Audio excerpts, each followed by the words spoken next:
Добрый день. Я предлагаю начать.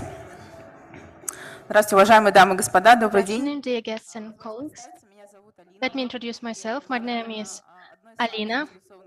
I'm the Primushka. I'm the most interested person in this session. Thank you for giving me this opportunity. Let me say something about me, myself. I'm a professional manager,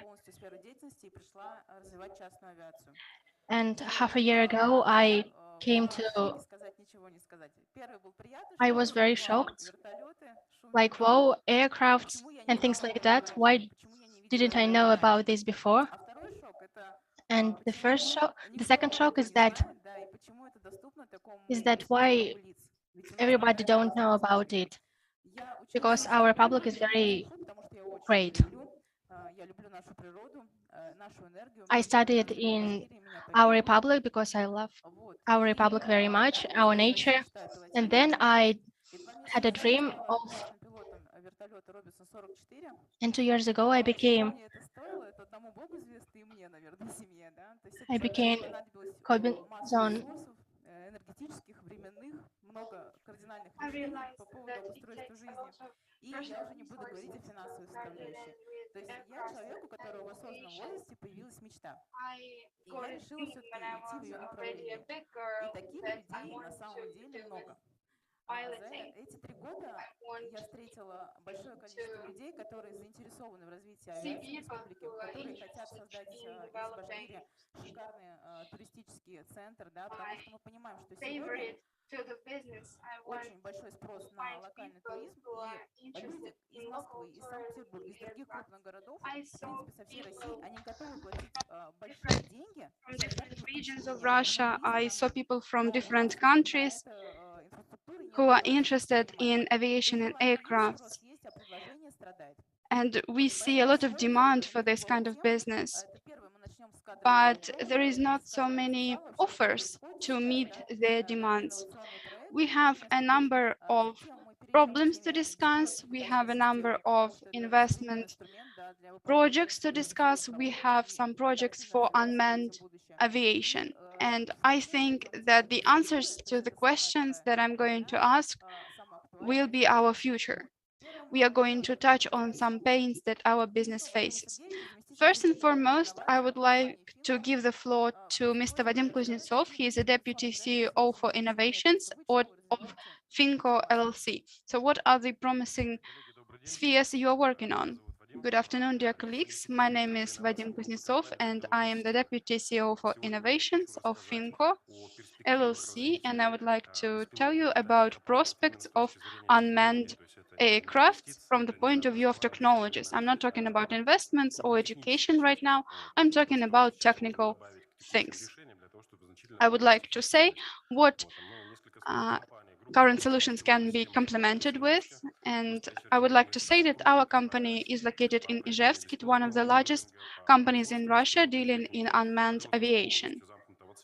Our production has a closed cycle. We design crafts ourselves, we produce them ourselves, we provide turnkey technologies, and we service around 60% of related companies on the Russian market. During my presentation, I'm going to tell you how we work and what can be changed to improve and make this industry even more effective. I would like to tell you about two promising projects that we are working with. Both of them engage AI, and they help operators manage an aircraft. We have a board object definition system with a long name, but it's actually a simple concept. The slide shows a typical situation. An unmanned aircraft is monitoring traffic, and we can see that at some place a car is parked with violations, and we also see car accident, and the unmanned aircraft actually can see the violation, and it can see that the situation on the traffic is irregular. and they can zoom in or zoom out the car accident or the violation, and they can report this fact to people. They can say that there is a car accident at M4 Federal Highway.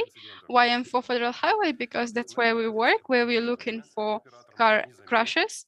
An operator can actually miss it, can miss the accident.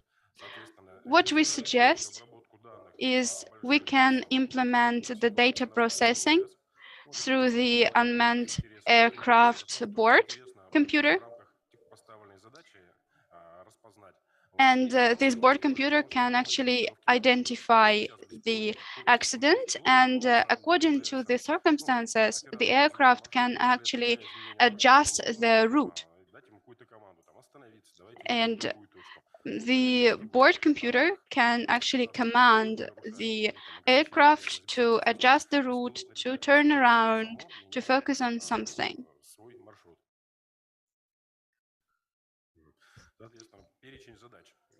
This is the list of our tasks that we accomplish. We can arrange that the unmanned aircraft works independently, cover a certain territory, and can register some cars that are parked along the road. We can monitor certain facilities. We can track certain vehicles and form associated reports. We can define if a certain object is violating regulations or not. We can assess if the car parked near a pipeline violates the parking rules or not. That's quite simple. We installed a computational machinery in the board. These computational systems work on machine learning principles, on algorithm principles, and they use this machine learning technology to define the type of accident, if it's a fire, if it's a car crash.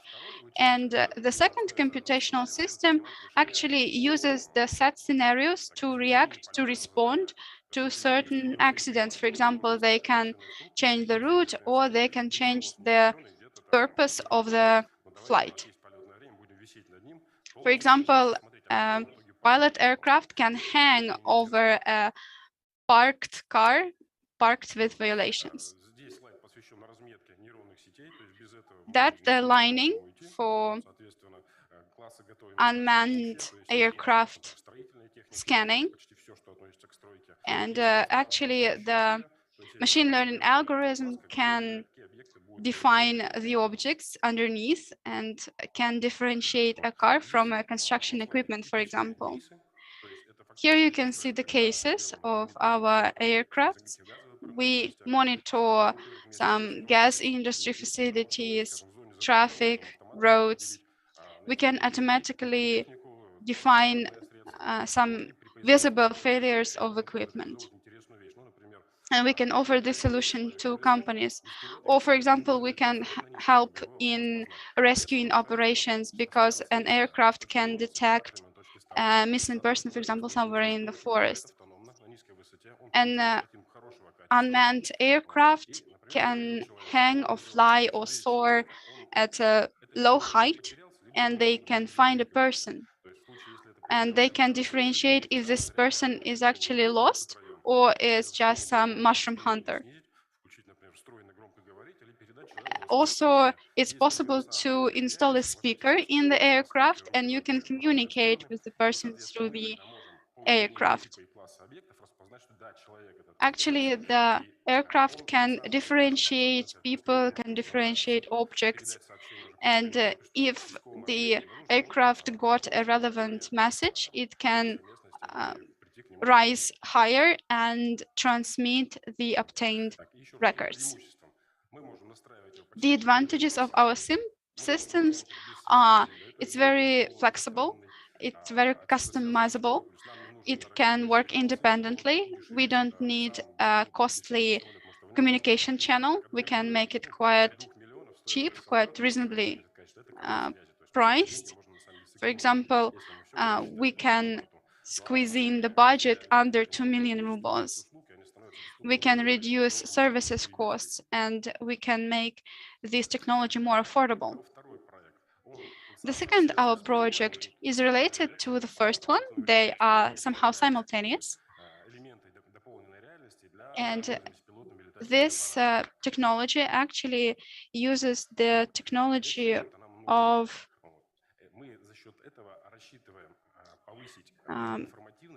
auxiliary reality. The aircraft gives us pictures like the one you see in the Google Maps. And in this picture, we can see the road marking. You can see different facilities or objects.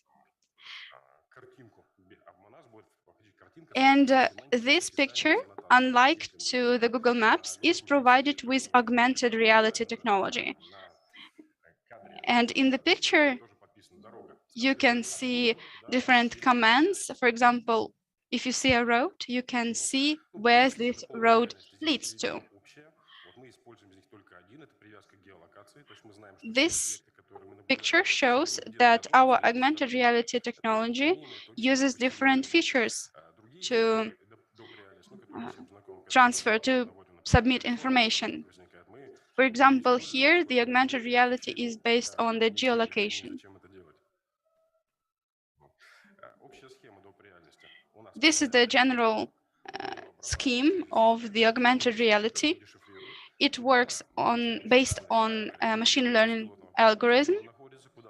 It controls where the aircraft is, and it helps to define exact coordinates of a certain facility. And we can associate certain pixels on the screen with the real object in space. We can control the angle of the camera. And it helps us to avoid mistakes in drawing maps. For example, it helps us prevent drawing roads 50 or 100 meters away from where it actually is.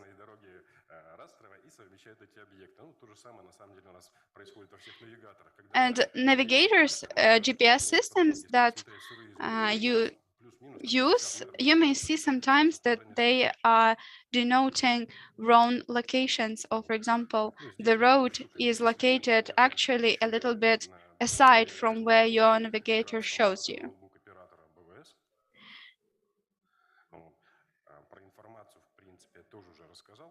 I've already told you what kind of information our aircrafts can collect, and I have already outlined the advantages of such system in comparison to a living operator. And now my slides are getting more interesting. These are the road leading to the Udmurt Republic.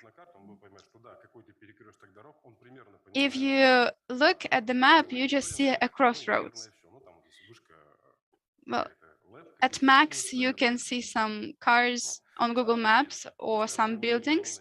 But if you put this map into the machine learning algorithm, you can see that it's M7 Federal Highway.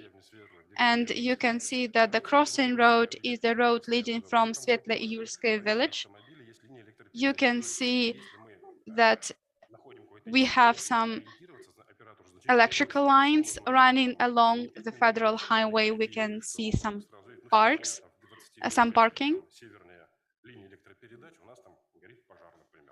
And such pictures actually allow to define certain accidents like wildfire.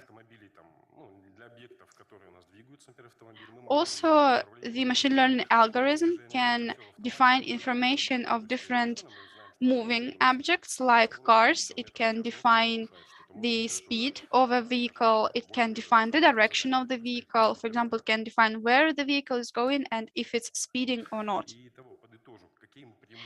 To summarize, what are the key advantages of the augmented reality technology? It actually boosts the reaction from the operator, the response from the operator. It makes the operator's work easier. And operators' work is very hard, so we simplify it for them. and you don't have to be looking all the time at the screen to match the picture on the screen with the map, because all the matches have already been processed by the computer. So that's it from my speech. Can I ask you the question, Mr. Kuznetsov? Yeah, who is the operator of unmanned aircraft? What are the qualification requirements? How do you headhunt? Do you need an honest response? Yeah. Frankly speaking, when we started back in 2011, we were looking for geographers or geodesists that are technically aware and equipped, and we were looking for a person with a category B driving license. But now we want people to have a car, to be able to drive, and be technically aware, and all other things can be taught to a person. Well, actually, I think it's easier to become an unmanned aircraft operator rather than a pilot. Yeah, because pilots focus on safety of flights. They need to know how to work with airspace. That's right. And what are the self-costs for operation of an unmanned aircraft systems? Is the cost lower than a usual aircraft? Yeah, normally we calculate it that when you monitor with a aircraft and with an unmanned aircraft, you can see that the cost for unmanned aircraft is around 4 or 5 times less. And what about point-to-point shipment? Well, all our unmanned aircrafts are electrical. They don't use fuel. And for example, you can visit our standard exhibition. You can see that our aircrafts are able to work within 4 or 5 hours without recharging. So it's around 100 kilometers. So you can visit the exhibition with helicopters, and there you will find unmanned aircrafts. Then I'm giving the word to Irina Kaisina. She is the researcher in the network of communication and telecommunication systems. She's going to speak about universities and researchers in aircraft. So I would like to thank my Skycopter colleagues for arranging such a meeting. And I would like to thank the organizers of this Congress. I would like to speak about my own experience, why this project was born, how I started interacting with business.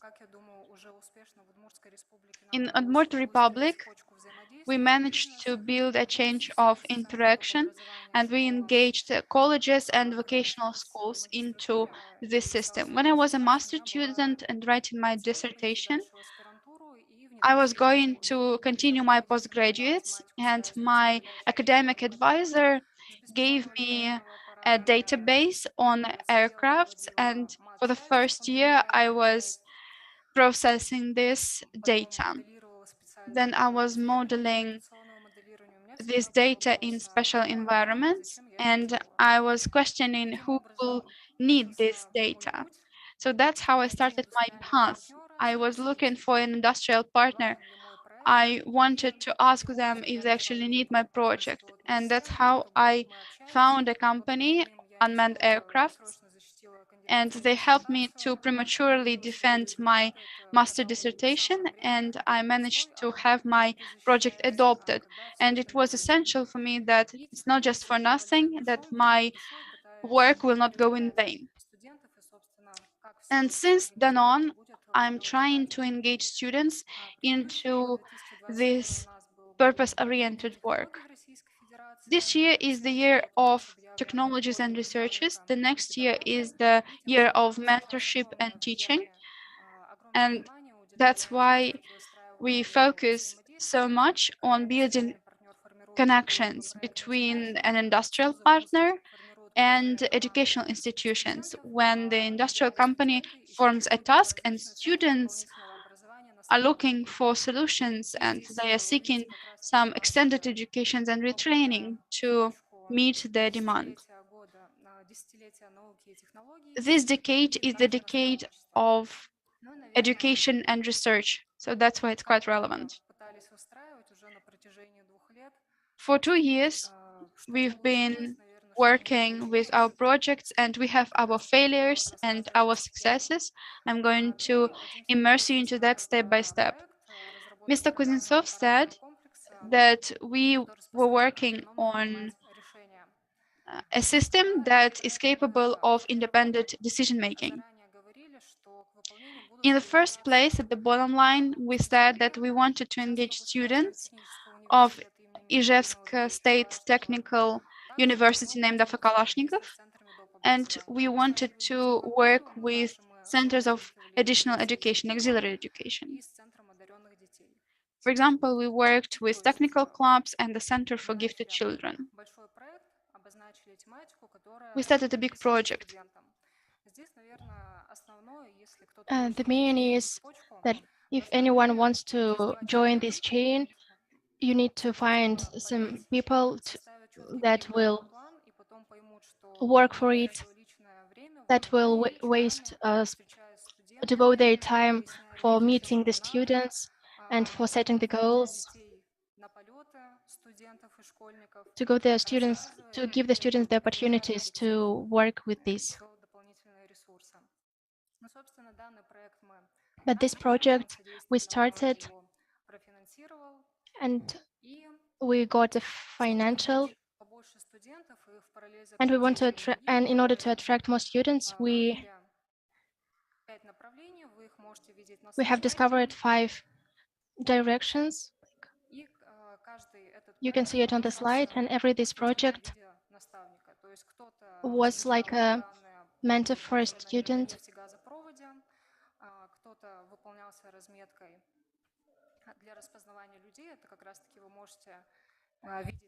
Some students dealt with different projects. For example, they had the chance to deal with marking for human definition. We also developed a program for stabilizing a picture on the video. We wanted to develop software for multi-flow video data. We had a dozen of students engaged, and some of those students went on with their careers at unmanned aircraft's group of companies. And some students approached me and asked, what do we do to continue our postgraduate education and be useful for industrial companies? They interact with one another.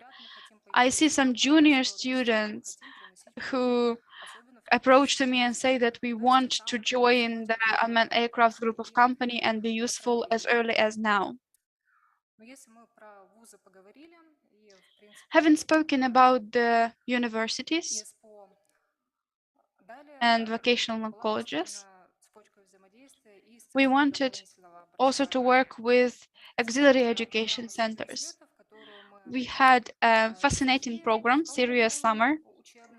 We launched it last year, and we continued it this year. We formed teams of students. They studied during classes, and then they stayed at labs or visited the enterprise. Besides, the teams of students met school children and shared some ideas, some knowledge, and shared some tasks as well, and managed to engage children and teenagers into their work. I would like to say that Aeroquanta Club is one of the leaders. They already can work with some advanced tasks.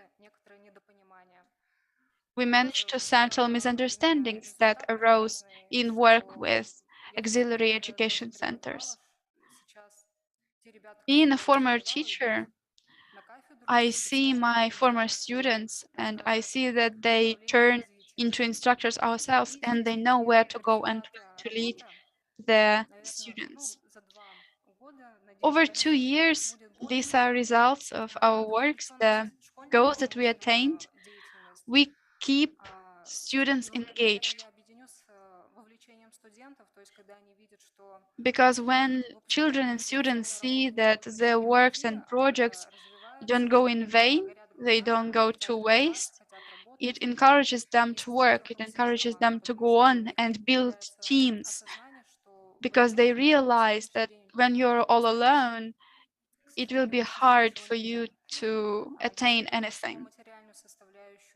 Speaking about resources, the most talented students can visit a contest called UMNIK. It's a technical contest, and they can claim prizes in this contest for their knowledge and skills. They can cooperate with younger researchers or with more experienced researchers. They can find jobs at companies. When you are a senior student, you can realize that now you are capable of more, and you can choose what you want to do and what you want to go on with in your life. I guess it's exactly how researches and research findings should be adopted at a real scale. So that's probably it. Thank you very much for your attention. Thank you, Ms. Kaisina. It's so great to see real examples of projects implemented. It's so great to see aircraft flying and people working. Now I'm giving the floor to Ivan Gualtieri. They have a mutual project with the university, with the Technical Aviation University. So go ahead. Okay. Hello, everybody. First of all, I want to thank you for your time, and it's really an honor for me to be here in this complicated moment, let's say. So unfortunately, I cannot show you any image about our jobs of drones or vehicles without pilots because of the non-disclosure agreements we made with our customers. So in general, I will try to explain what we can do in this field. So at the moment, we are processing the files coming from these flying objects and traducing them into a CAD file. For example, if you have an antenna, or if you have a bridge, or if you have a structure, you want to manage and you want to calculate, or you want to investigate about some engineeristic aspect, let's say a structural calculation on weight and something, you cannot use the file coming from the drone itself, but you have to do a kind of reverse engineering to translate this file into something that can be used by a CAD system. So this is the first aspect we can treat with our company. The second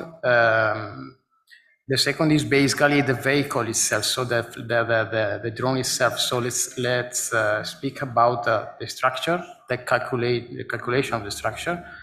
Axiro, I will slide very fast our company presentation. So we basically are servicing engineering company able to support our customer in, let's say, all the engineering fields, especially in this kind of field in aerospace, using the huge experience we have collected in automotive and aerospace using composite materials. For example, so this is the story of the company you're not interested in. Let's switch to the something similar. So for example, we are an official supplier or a Dallara, for example, which is a Formula One car producer, or Ferrari or something, let's say into the Modena Motor Valley, we call it in Italy. So we are experienced in sizing and simulate the stresses on the composite materials. Also, we are speaking about deflagration, impacts, crashes, and so on. And so this is what we can really do in this field. So I'm sorry again if I cannot show you any image about our job, but this is mandatory for me not to show the projects of our customers. So, so that's all for the moment. And I thank you again for your time and this possibility. So just to close my intervention, we are interested in collaborating with Russian and Bulgarian companies, so we can offer our services through our office. We'll be able to open here, and our subsidiary in Serbia, but also our headquarters in Italy. So that's all. Thank you again. Спасибо большое. Thank you very much. As far as I see, the cooperation with our institute is already running. Yesterday we had a meeting with the university, and we put it down the base of our future collaboration. So we really appreciated what we saw yesterday. You really are at the top of the edge of the competition in this field. So I want also to give you my compliment, my personal compliments. Thank you. About what we saw. Спасибо. Спасибо, здорово. Yeah, welcome. Далее слово Thank you very much. Now I'm giving the floor to Denis Artamonov. He is going to tell about the potential of private aviation organization as an efficient way to fight mental wars in the Republic of Bashkortostan. In Bashkortostan, we have a lot of people who want to develop aviation and who have money for that, but they face the same problem and they deal one-on-one with this problem. And I think that there are ways to deal with this kind of problem. Good afternoon. Our topic today is usage of potential of aviation organizations.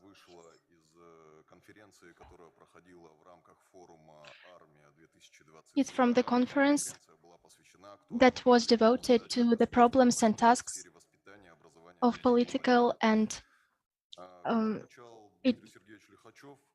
as Dmitry Sergeyevich Likhachov admitted,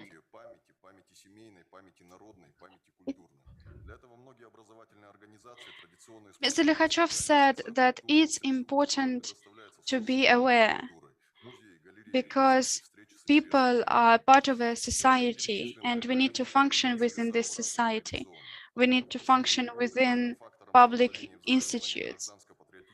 It's important to encourage in younger generations a feeling of patriotism and a feeling of social awareness. And the projects that we implement are really devoted to forming decent features in students. The Republic of Bashkortostan has a history of aviation. For the first time, Bashkortostan saw an aircraft in 1911. Next year, Vasilyev was a pilot who beat a record. And later, we took part in the Baltic War. A few years later, the aviation started being used in agriculture. A little bit later, Bashkortostan got its own airport. And after we managed to launch numerous flights to cities and towns of the Republic of Bashkortostan. And this is just a small page of the Republic of Bashkortostan's aviation history. It has always been associated with labor education achievements. Today, the educational process for children lays at engagement of students into the work. Our experience shows that the best way to encourage students is to create situations where they can demonstrate their skills and knowledge. They can realize how important it is to be involved. We want to create a spiritual and educational environment for them. Our Skypecopter company is a leader that shows the student the path. We want to be involved into education of children. We want to help them adopt the proper behavior, and we want to help them realize the morality behind the behavior. Today we face the mentality wars, and they have destructive effects to the ideals and morality of the society. That's why through aviation companies' competences, we can help children and younger adults realize their, think about their behavior and adopt better patterns, which will successfully affect the mood of the society. I guess that the children are not our future, they're our present. So probably the current geopolitical situation sets its own rules. It's clear that we need to give our children fables and lessons. But in 1990s, our society was facing a survival crisis. So that's why we missed something in that. Probably we will face some qualified human resources hunger. Probably pilot is forced to be controlled by a number of systems or other personnel in order to safely reach the destination point. What I want to point out is that we shouldn't put it off.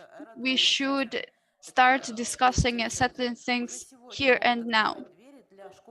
Today, enterprises can encourage students from different schools or universities to visit the enterprises, to look around, to have excursions around.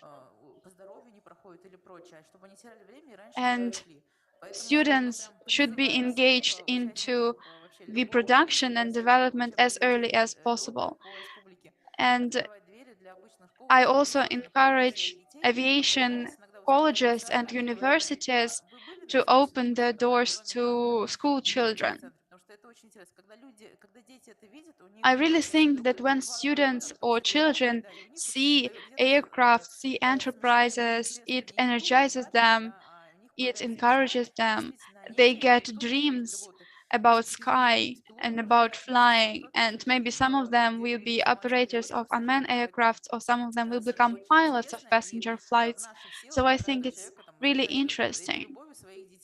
And I think you can contage students with this love to the sky. And I guess that parents should help their children to make the dreams of skies come true.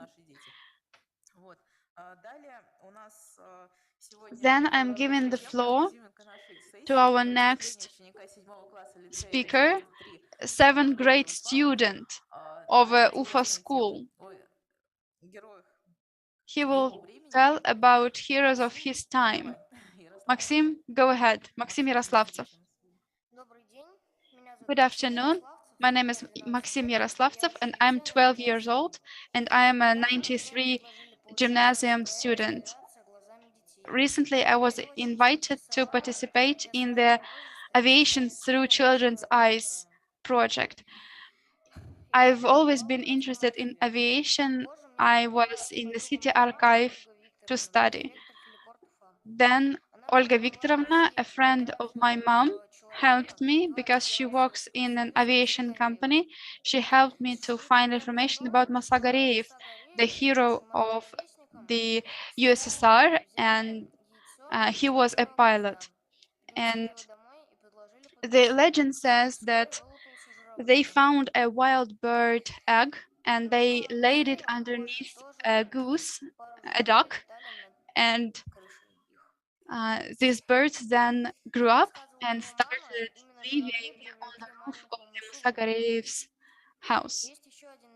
And it says, the legend says that this bird actually made the hero to become a pilot. When he was a teenager, he decided to become a student of a railway college, vocational college, and he also started attending an aviation club. And that's how Musagarev became a pilot. Then he took part in the World War II, and for 2 times he was announced as the hero of the USSR. He was an Il-2 pilot, and the shooter inside the plane was very vulnerable to the enemy, and the pilot had a double function. He had to pilot the aircraft and also protect the shooter.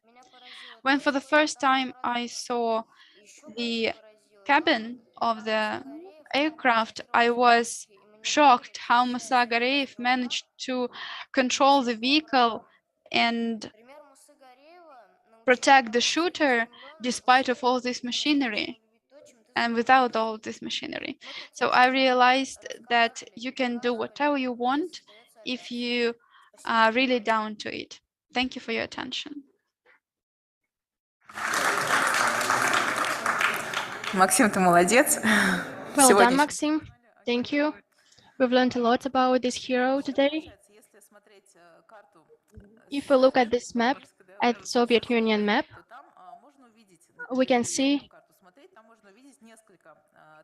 several aerodromes, airports on the territory of Bashkortostan, and the idea was very interesting.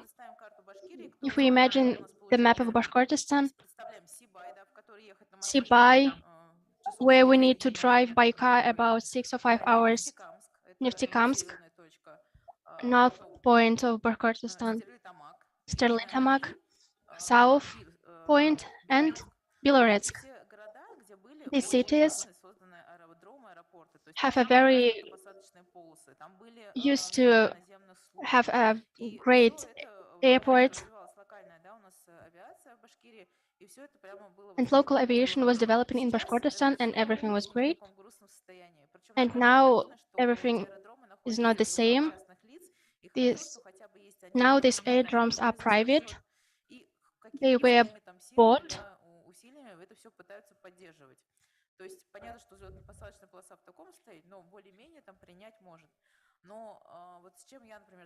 Well, probably these airports are operatable, but they are not perfect. And if people travel by planes to Bashkortostan, they don't have filling stations, and the only point on the route is Ufa. And it's hard to provide these travelers with infrastructure because you need to get fuel to somewhere. But I guess if the airports cooperate and if they establish a PPP, they can establish a touristic circle around the Republic.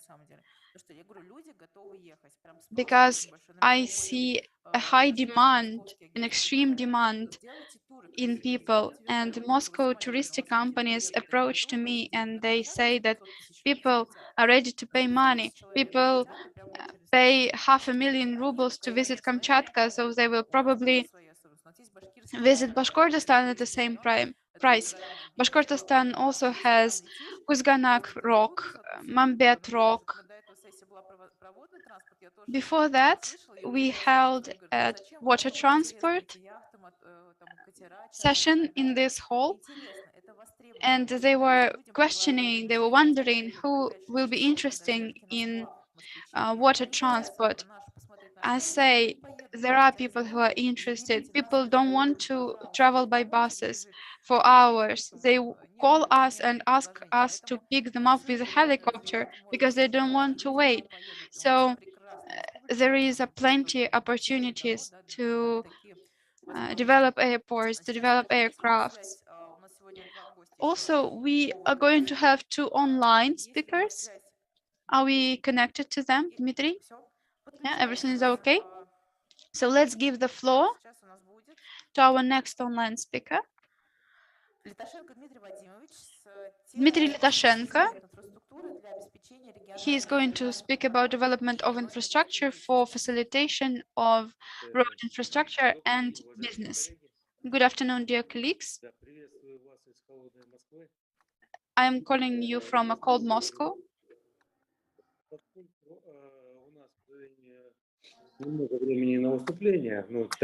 I don't have much time to talk,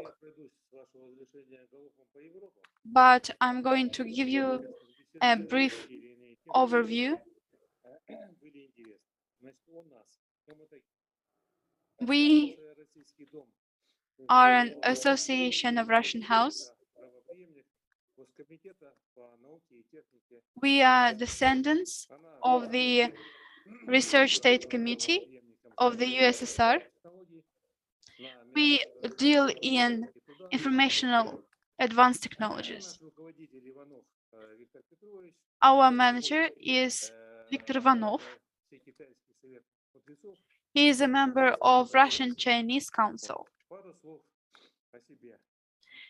Speaking about myself, I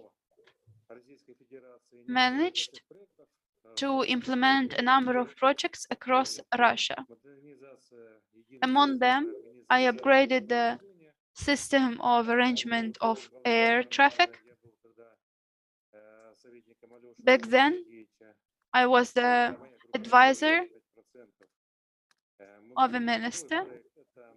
My second project was upgrading municipal aviation, and it was supported by the Aviation Research Institute. We upgraded 7 to 9 test bay for aviation purposes.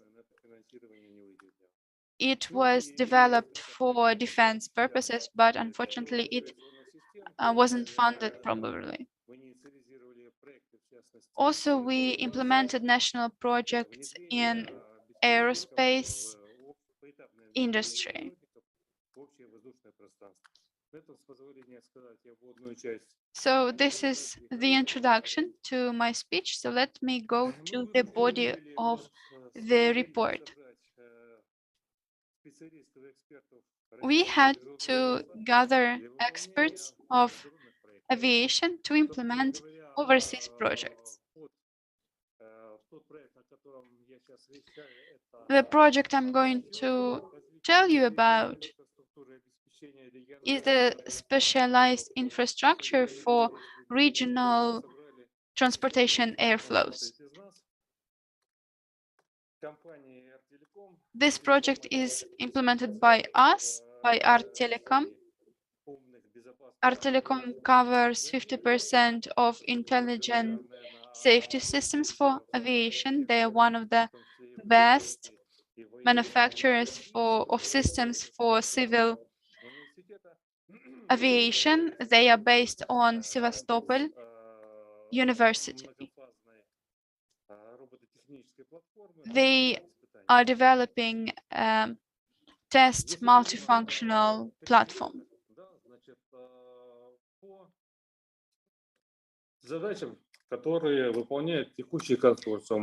These are the purposes of our consortium. They are presented on the slide. We want to facilitate the infrastructure in the region. We want to improve aviation logistics, air logistics. We want to improve the system using piloted and unmanned aircrafts and settle existent problems of the industry. Why we actually decided to implement this project? Because we wanted to introduce a complex solution for the aviation industry, and we were looking for pains of our potential customers, so we wanted to gather all of them into a single solution. On the slide 4, I have some more information. The consortium of experts that we gathered was established not also for existing problems, but also for future problems. Задачам узкого консорциума ближайшей перспективы. In the nearest future, the consortium is going to deal with facilitation of air transport. It means that we are focused on a lot of different types of transportation. We don't have to be focused on air transport only, but we can be refaceted into road transportation or any other kind. First of all, we were contacted by our Chinese partners. They wanted facilitation of the transportation infrastructure in terms of safety. They wanted safe operation of M11 federal highway facilities. We were asked to help the aviation logistics, the electrical safety facilities of roads.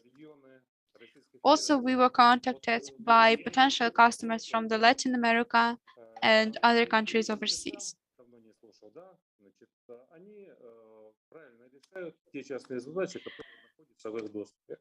Our experts focus on particular problems that are within of their qualification, and altogether they can apply a complex approach.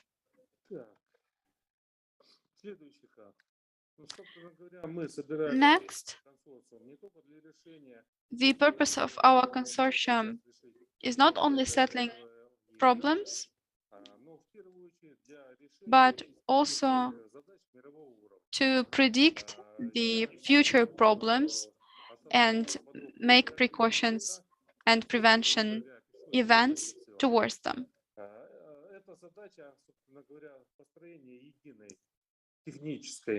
In the perfect world, we would like to establish a unified technological infrastructure to manage the transportation flows in the region.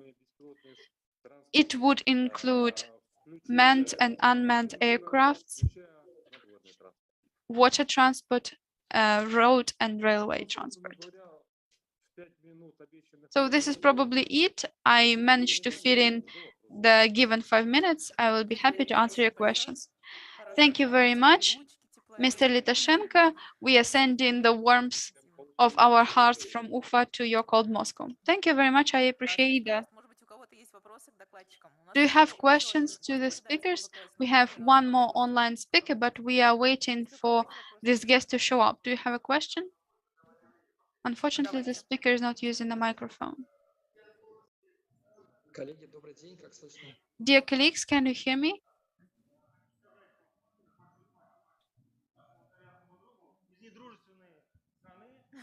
Unfriendly countries. Unfortunately, the speaker is not using the microphone, and there is no sound provided to the interpreters. I'm very sorry for that.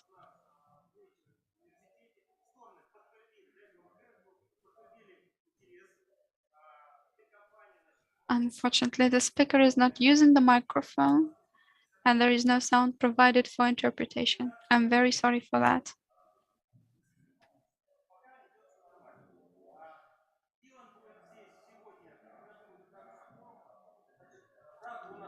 Unfortunately, the speaker is not using the microphone, so there is no sound provided to the interpreters. I'm very sorry for that.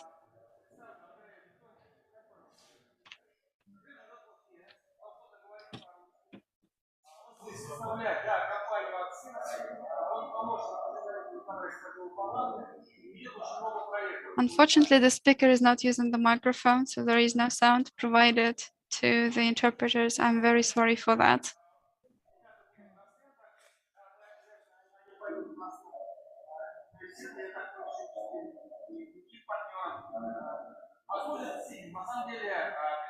Скажи мальчишкам, что пусть дают микрофон, всучают, потому что нам же не слышно. Unfortunately, the speaker is not using the microphone and there is no sound provided to the interpreters. I'm very sorry for that.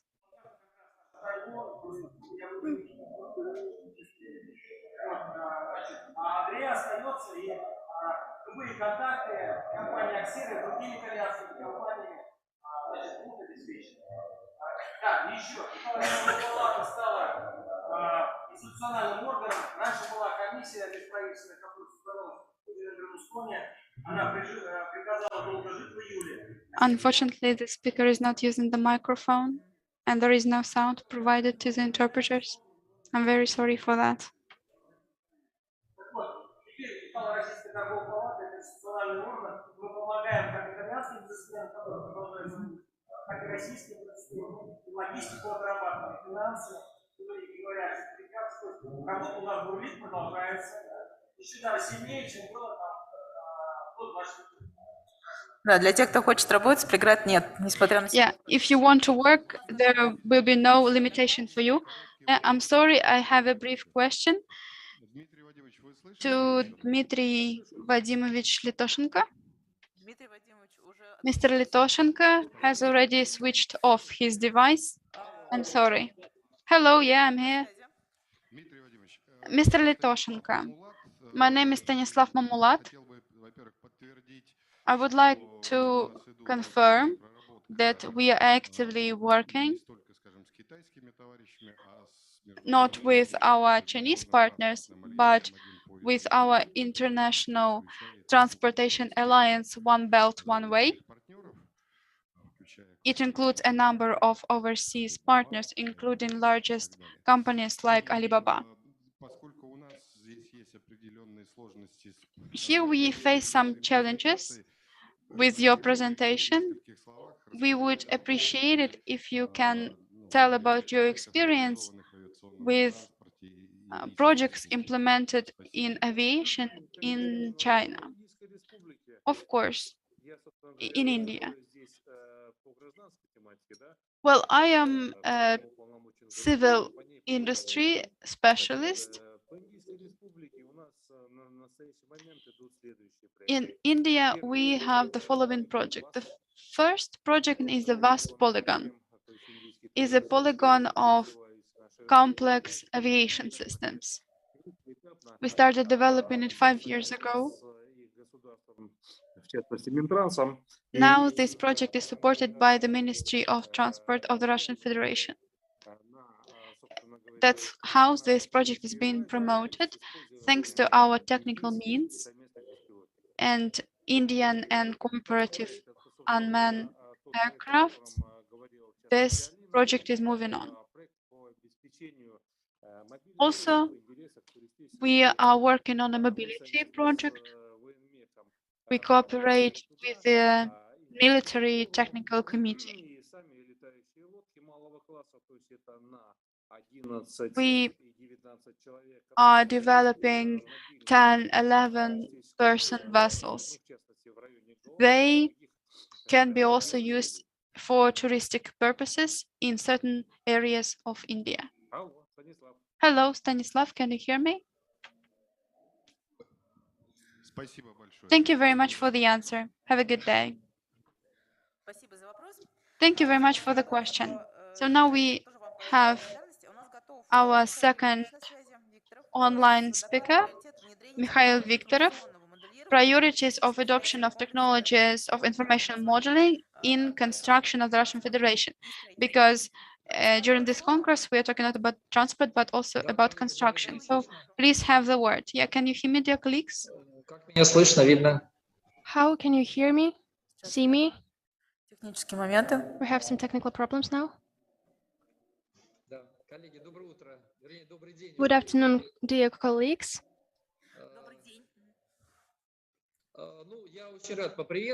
Well, I'm very glad to meet you. Unfortunately, we have a very intensive agenda, and we also have here a technical session. And I think that, again, thank you for your invitation. I will perform tomorrow as well.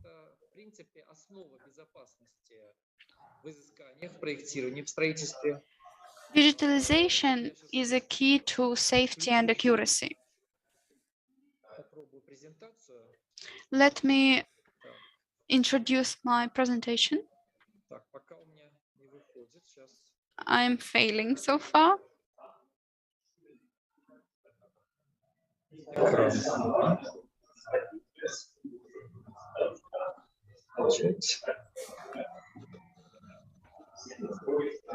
Коллеги, видна Colleagues, демонстрация? can you see my presentation? Yes, yes, it is. We see it.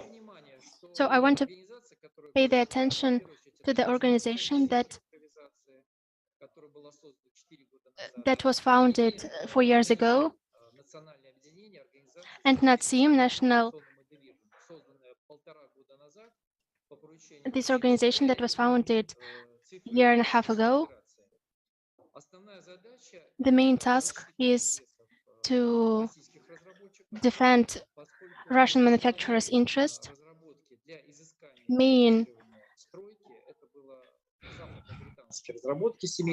The association deals with surveys and engineering because the interests have the direct effect over the safety of construction of such structures as bridges or subways. Our task number one is to unite IT holdings that deal with construction and surveys. Please feel free to scan the QR code to my Telegram channel. All of the news related to the changes to the regulations and the requirements of expertise, requirements of supervision authorities are being discussed on this channel, so feel free. This Telegram channel was established 18 months ago. And there, the Ministry of Construction, the Ministry of Digitalization had a chance to exchange information, and now it's an open channel, and you can actually give a feedback. 2022 is the year when the technology starts the intensive invasion of surveying, researchers, engineering, and construction. Regularly, we demonstrate the effects of adoption. For example, the efficiency is increased by 4 times. At the same time, we can use the results of the audit and turn the two-dimensional model into a 3-dimensional model.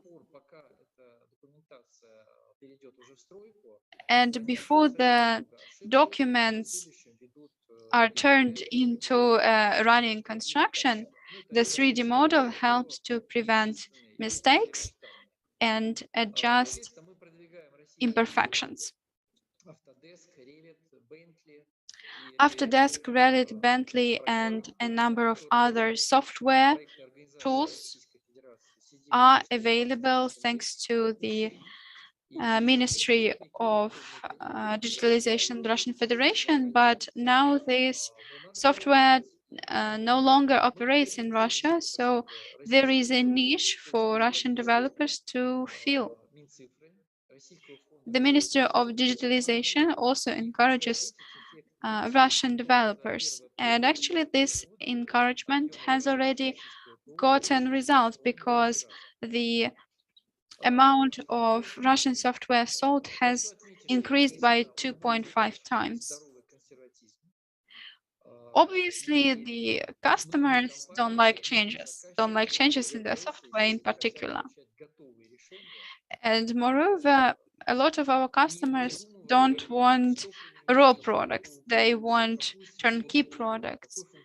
They are not thinking about the functions, the nuances, the peculiarities. They want something that they will adopt and it will be working. Well, actually, this problem is covered in our Telegram channel. So if you want to know how it's going, feel free. Our association covers, if not every, but a large part of large survey enterprises.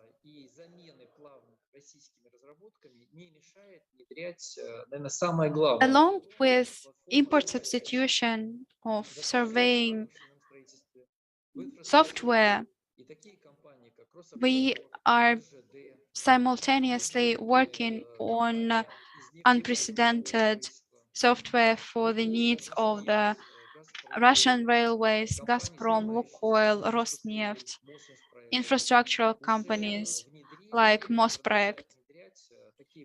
They have been adopting platforms that define functions of electronic document flow and other tasks.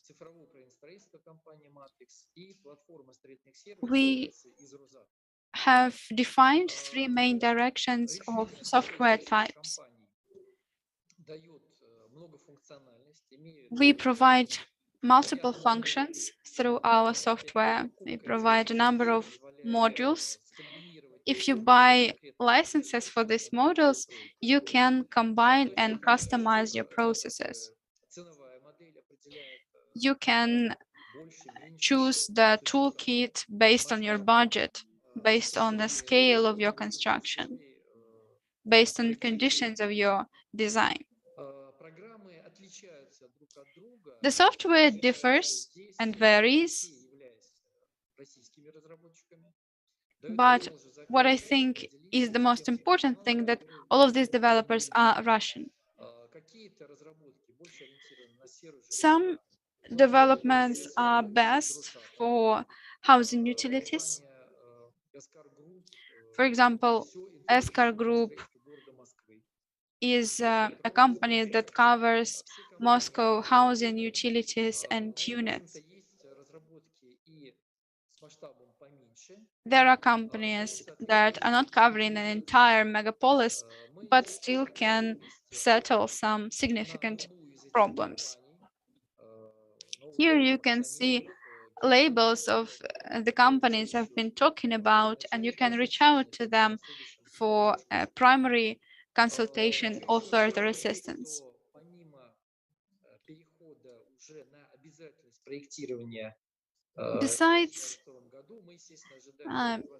Besides adoption of BIM technology, we listen to the demands and requirements of customers and users. They help us adopt sufficient tools. We have a direct communication with state corporations. For example, Domorev or Russian Railways.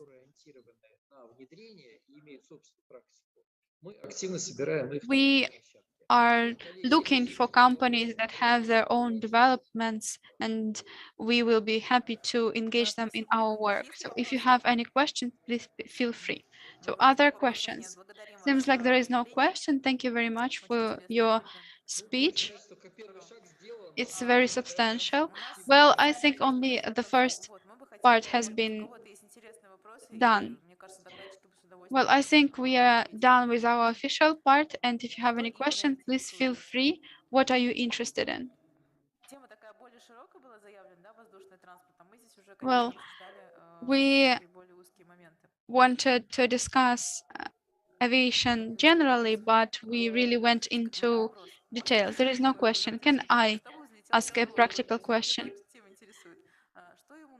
In order to bring the unmanned aircraft in the air, what does it take? Well, there are a lot of different unmanned aircrafts. If we are talking about a small copter, it just takes a small patch of land. The bigger the aircraft is, the bigger territory it takes. For landing, our copters need a meter by meter, 100 meter per 100 meter patch. What should the surface be like? Well, if it's free of trees or bushes, that's fine. Great. Thank you. And as a finalization of our session, I would like to suggest a roadmap, a checklist that you can use. There are a lot of different conferences and congresses.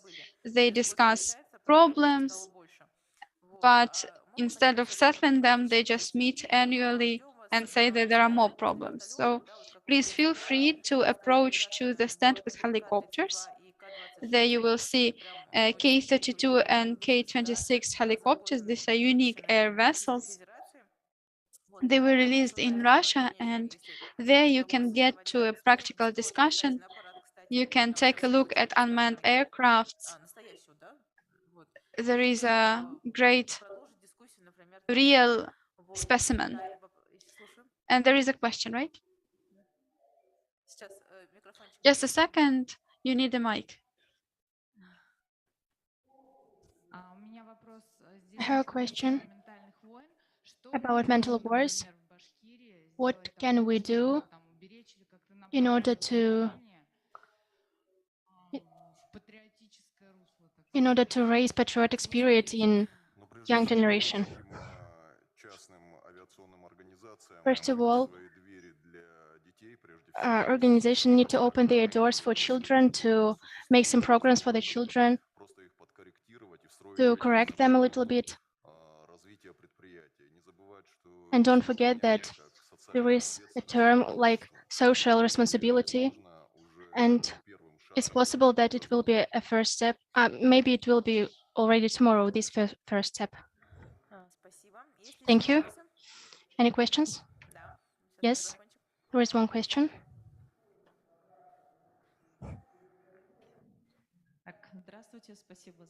Hello. Thank you for the information you gave us. We have a parallel two branches, and will these branches be connected with each other? We want to develop this unmanned aircraft, and at the same time, we talk about small aviation.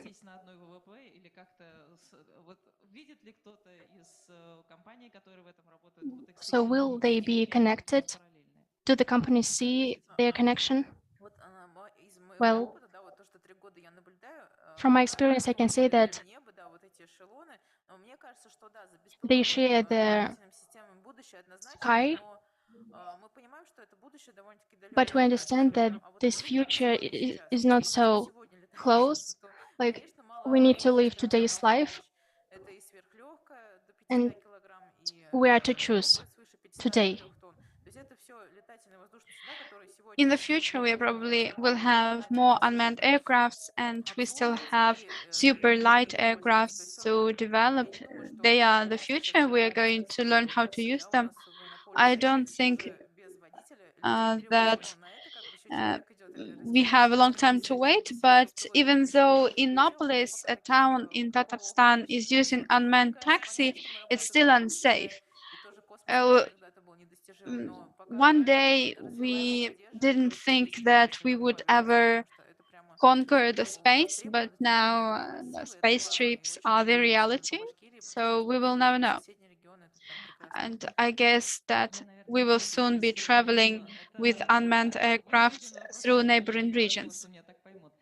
Well, probably my question was misinterpreted a little bit.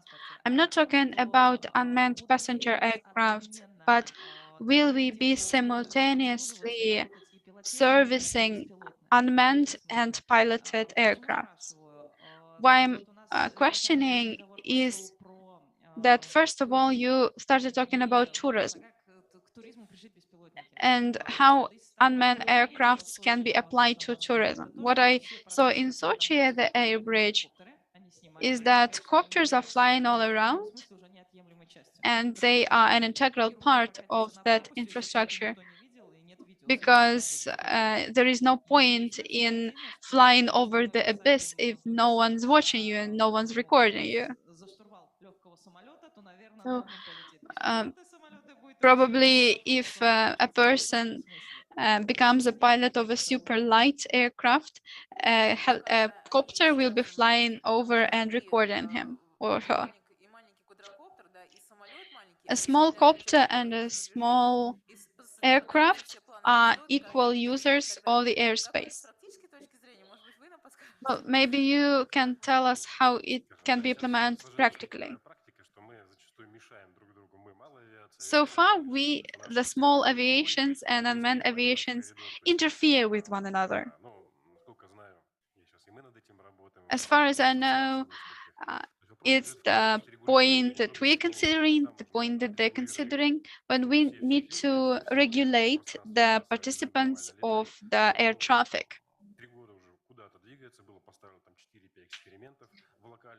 We have already conducted a few experiments, a few researches. We see the small aviation sees us, and we need regulations according to which we will pass one another. The number of small aircrafts and unmanned aircrafts is growing. That's why we need to work with the Russian Aviation Agency to develop a legal framework to simplify one another's lives. Well, our normal trip is 3 to 5 hours, and there is still some time for aircraft, and we can actually give up our space for other aircrafts. Yeah. For example, we also got limitations on the height of our flights. My last question, where can we learn more about this micro communication between unmanned and piloted aircrafts? Well, I would offer you to visit Aeronext website. They have the up-to-date news about polygon studies, about meetings. There you can find contacts of qualified people. They are managers or they're experts, and you can ask them the questions that bother you. There are different vectors of work in this institution, and sometimes these vectors have conflicts arising between them, and you can ask how they settle that issue too. There is a demand and there is an offer, but IT companies, I guess, play a significant role in building communication between conflicting parties.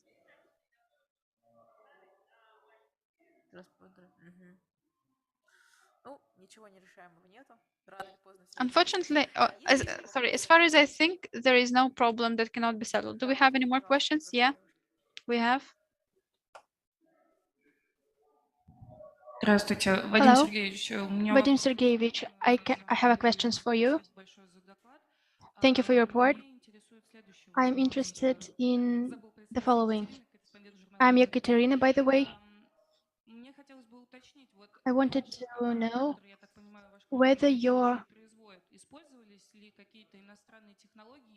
whether some overseas technologies were used in your devices, and do you have any difficulties with using them now?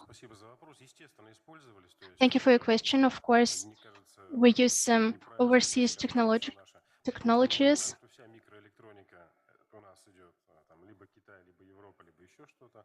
We understand that all the equipment is from whether it's China, Europe. Thermovision cameras, photo cameras, standards for aircraft. Of course, we face challenges with logistics, with supply terms.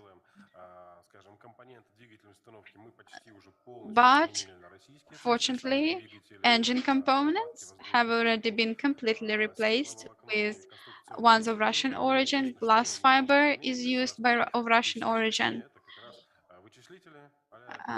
So far, we are still challenged by computational parts. Thermovision and cameras are also an issue so far. Thank you, dear speakers. Thank you, dear audience. If you have any question, please feel free to approach the helicopters, and you will be able to continue with the discussion further on. Thank you for the presentations. Have a good day.